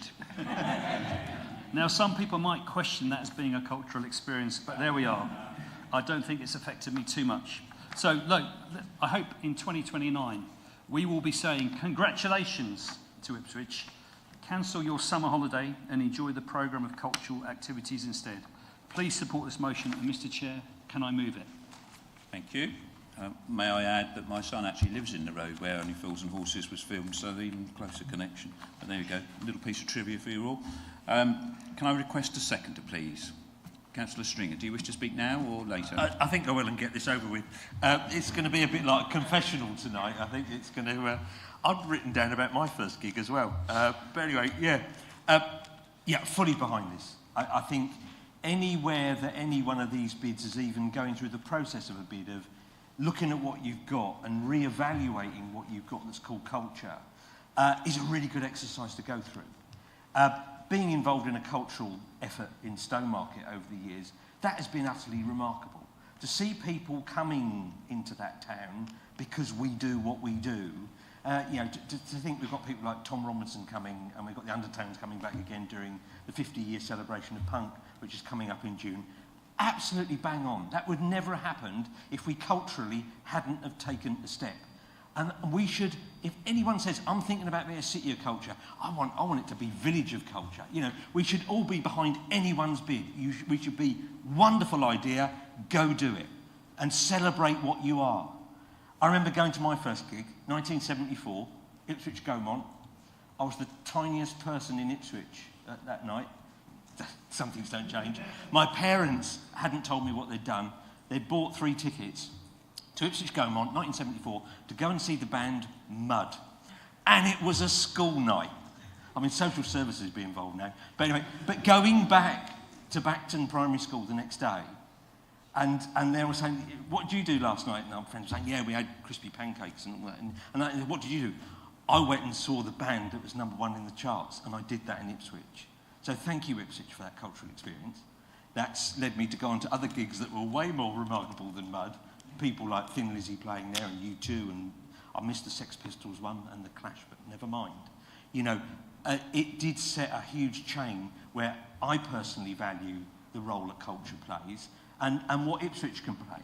And it doesn't seem like a natural cultural home, but of course it is. Of course it's a natural home for those that celebrate culture, that are involved in culture. It's even the birthplace of a band called Cradle of Filth, which I always need to say in these debates, because culture comes from all corners and we should never be judgmental, but what we should do is celebrate. And I'm happy to support this, because when we put a bid in Stowmarket, we'll be tapping on Ipswich's door and say, hey, are you going to back our bid? And we hope it's a resounding yes. Thank you, Chair. Thank you, Councillor Stringer. A lovely little anecdote for you. I actually know the lead singer of Cradle of Filth, and I know exactly where he lives in Ipswich because I've worked in his house, so there you go. Any other speakers? Follow that one. Councillor Richardson. Thank you very much, Chair. I don't have any anecdotes of my own to share with you, unfortunately. I will be honest, I didn't recognise every single name that you dropped there. Some of them were a little bit before my time. Yeah. But yeah, I think I'm not going to speak for too long, because I think the logic of this motion is pretty self-evident. I mean, for several years now, I think we've had a really good, healthy partnership working within Suffolk, whether that's the Suffolk Waste Partnership, Shared Revenue Partnership. We've got a good track record, or SPSL, good track record working with our partners and supporting them when we want to do things together. And I think there's something that Councillor Winch mentioned in the towards the end of the last debate, which I thought was very interesting and a very powerful statement, which is, he said that if it's going to be one unitary, we all need to throw our weight behind that to make sure it's a success. I absolutely think that the reverse is also true. If it is 3, we've got the responsibility as the opposition to do the same to make it a success.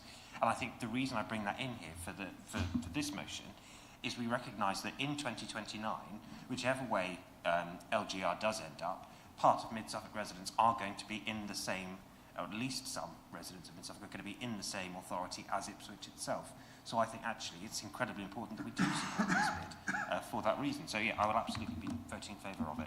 Thank you very much, Chair. Thank you. Councillor Rowe.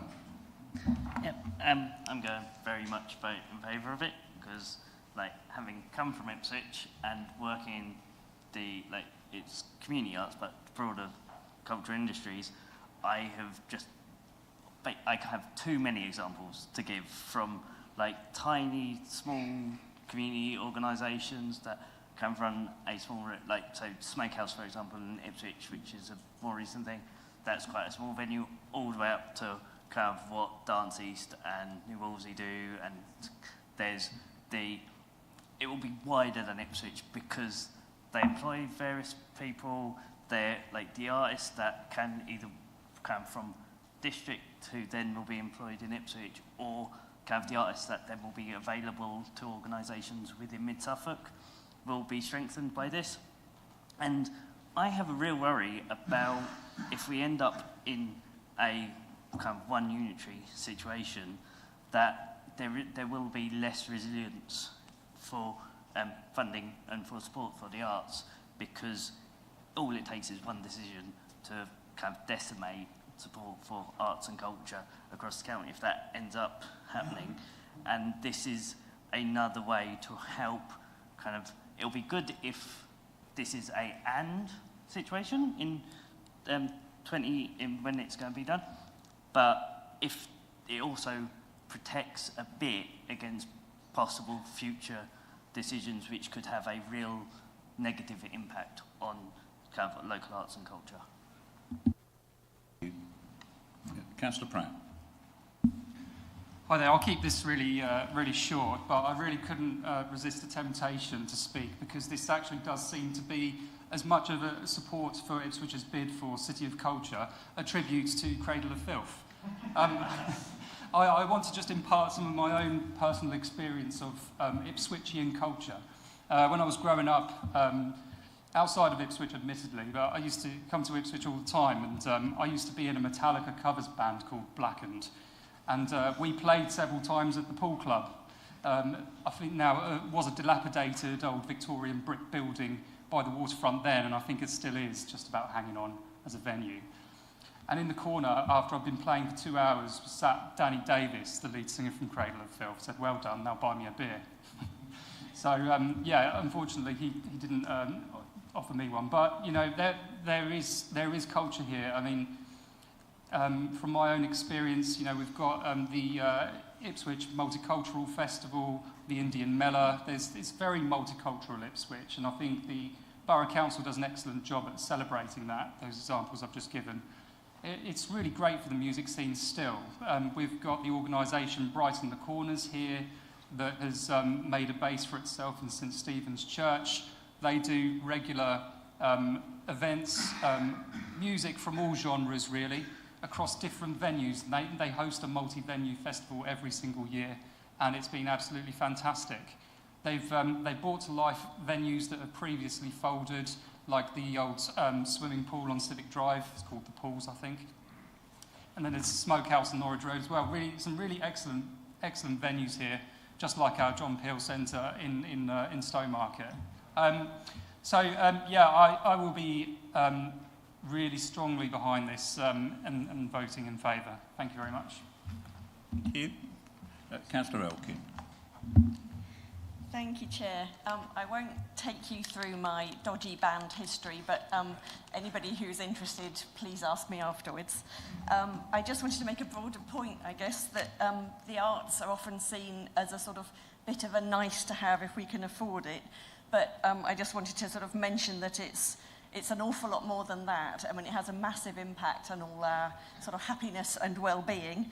And it's also one of our largest economic sectors. And I think I can't remember the stats off the top of my head, but I think over the last few years, the sort of creative industries have grown actually quite a lot more quickly than pretty much any other sector in the economy. So it isn't just a nice to have, it's something that's really vital for our well-being and also for the local economy and employment as well. So I'd be very happy to support this.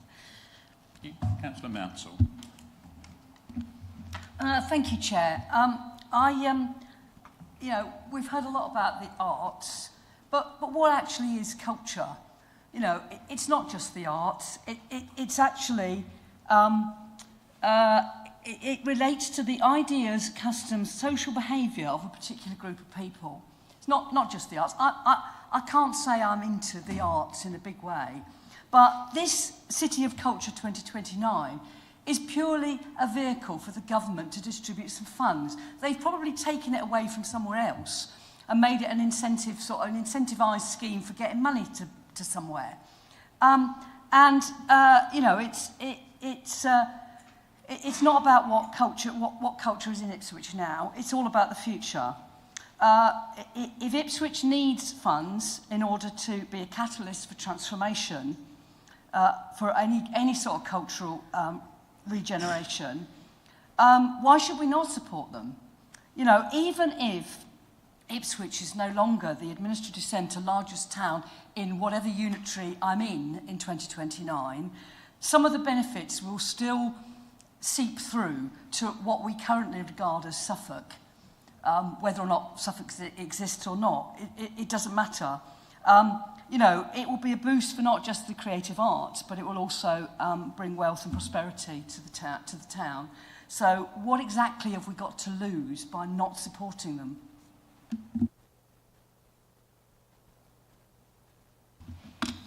I would just like to add very briefly, I fully support the motion, and I very much hope that it would focus minds at Ipswich Borough Council on completing the refurbishment of the museum, which is repeatedly delayed, and I have heard today has been delayed by another year.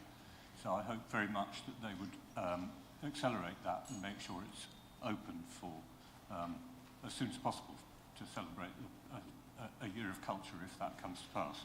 Thank you. I see no other speakers, so can I invite... Councillor Lay, I do apologise. Thank you, Chair. Yes, I did sort of wonder what the value would be of writing the letter of support. So I had a little bit of a look, and these are literally just my notes. So point 17 of the criteria for this City of Culture 2029 highlights the importance of collaborating with a broad range of local, regional and national partners. And actually the document frequently mentions the words local and regional engagement all the way through. So support isn't therefore limited to Ipswich, and I think if it was, depending solely on that, could restrict the strength of their expression of interest in any subsequent future bid. But also, having a look at the partner support from the past bids of Bradford, Coventry and Hull, it's really evident that the help from the nearby authorities was not only appreciated, but also an essential part of their journey. So I think this motion is a wonderful opportunity for our council to lend us back into our county town's bid. I'd just like to wish everyone involved the best of luck, and yeah, I plan to vote in favour of it. So thank you. Councillor Weller. Thank you, Chair. It'd be weird, wouldn't it, given my portfolio includes the word culture and well-being, as Councillor Elkin has referred to earlier, if I didn't say at least a few words here, but mainly to echo those that have been said by others. I think it's important for us to remember, I don't think there's any proposal in the local government reform process that we're going through for Ipswich to lose its status as our county town. So I think it will still be our county town as administrative centre for the county, irrespective of the dynamics of where the boundaries lie under local government reform. So, and in that context, I think it's important to remember that Mid-Suffolk makes contributions currently, financial contributions to the cultural offer in Ipswich, because it reaches back out of Ipswich into Mid-Suffolk. So there are plenty of cultural offers there that we would want to support and would want to support their development and growth, some of which can only be made possible, really, I think, by this injection of funding. So I'm absolutely supportive of it. Thanks. Does anyone else wish to speak before I ask Councillor Mellon to sum up? I see no hands, so Councillor Mellon. Thank you, Chair. I'm very grateful for all the contributions to the debate, and I think I'll leave it there and look forward to the support of councillors at the vote. Thank you. I think it's very interesting, the reminiscences that we've had tonight from members. I'm sure there are more, but I think that really sums up how people talk about their experiences with culture and the arts, and that's very useful. I will now ask the Head of Democratic Services to conduct the electronic vote. Many thanks, Chair. Members, that vote is now in progress.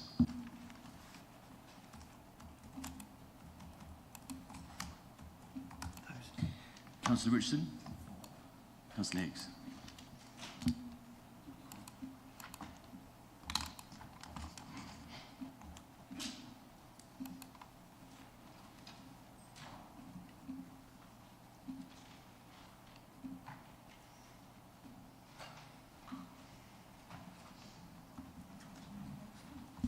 That is 29 votes for. That is carried.